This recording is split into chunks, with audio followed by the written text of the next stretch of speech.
നമസ്കാരം. പത്മജയെ മുഖത്തടിച്ചാട്ടി ഉണ്ണിത്താൻ.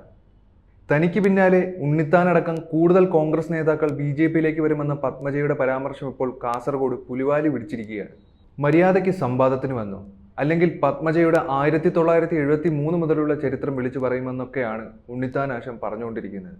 രാജ്മോഹൻ ഉണ്ണിത്താൻ വെല്ലുവിളി കലർന്ന രീതിയിൽ പ്രതികരിച്ചതിൽ പക്ഷെ പത്മജ ശരിക്കും ഒന്ന് ഞെട്ടി. കാരണം ഉണ്ണിത്താൻ എന്തും എപ്പോഴും ആരുടെ മുന്നിൽ പോലും മുഖം നോക്കാതെ വിളിച്ചു പറയുന്നയാളാണ്. പണ്ട് പത്മജയുടെ ചേട്ടൻ K. മുരളീധരൻ അത് കുറെ അനുഭവിച്ചതുമാണ്. മുരളീധരൻ അന്ന് ബാക്കിയുണ്ടായിരുന്നില്ല. അത് ഒരു തവണ കൂടി ഓർത്തിരുന്നെങ്കിൽ പത്മജ ഇങ്ങനെ രാജ്മോഹൻ ഉണ്ണിത്താനെ ചൊറിയാൻ നിൽക്കില്ലായിരുന്നു. പത്മജ പരസ്യ സംവാദനത്തിന് തയ്യാറാകണമെന്നാണ് ഉണ്ണിത്താൻ്റെ ഇപ്പോഴത്തെ ആവശ്യം. എന്തായാലും ഉണ്ണിയാശം തുറന്നു പറയാൻ തുടങ്ങിയാൽ പത്മജയ്ക്ക് പുറത്തിറങ്ങി നടക്കാൻ പറ്റില്ല എന്നുള്ള കാര്യത്തിൽ ഉറപ്പാണ്. അണികളും അത് തന്നെയാണ് പറയുന്നത്. സ്ഥലവും സമയവും പത്മജയ്ക്ക് തന്നെ തീരുമാനിക്കാമെന്നും ഉണ്ണിത്താൻ സൂചിപ്പിച്ചു.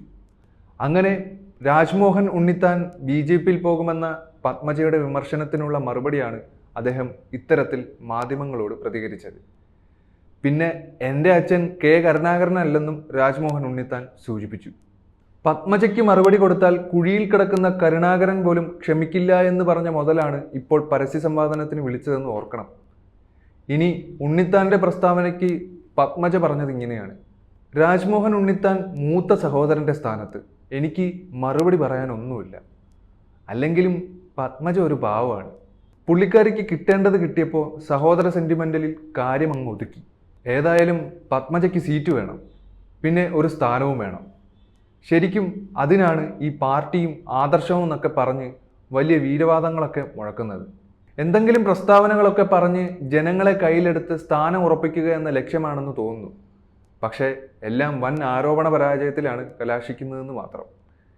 ശരിക്കും പത്മജ എന്നൊരാൾ കോൺഗ്രസിൽ ഉണ്ടെന്ന് ജനങ്ങൾ തന്നെ അറിഞ്ഞത് അവർ BJPയിലേക്ക് പോയപ്പോഴല്ലേ. പിന്നെ വെല്ലുവിളിക്കുന്നവരൊക്കെ ഇപ്പോൾ BJPയിലേക്ക് പോകില്ല എന്നൊക്കെ പറയുമെങ്കിലും പിന്നീട് പോകില്ല എന്ന് ആര് കണ്ടു? എന്തായാലും ട്രോളന്മാർക്കിപ്പോൾ ചാകരയാണ്. ഒന്നുകിൽ സിനിമാക്കാർ, അല്ലെങ്കിൽ കോൺഗ്രസ്സുകാർ. ആ ഒരു അവസ്ഥയാണ് ഇപ്പോൾ.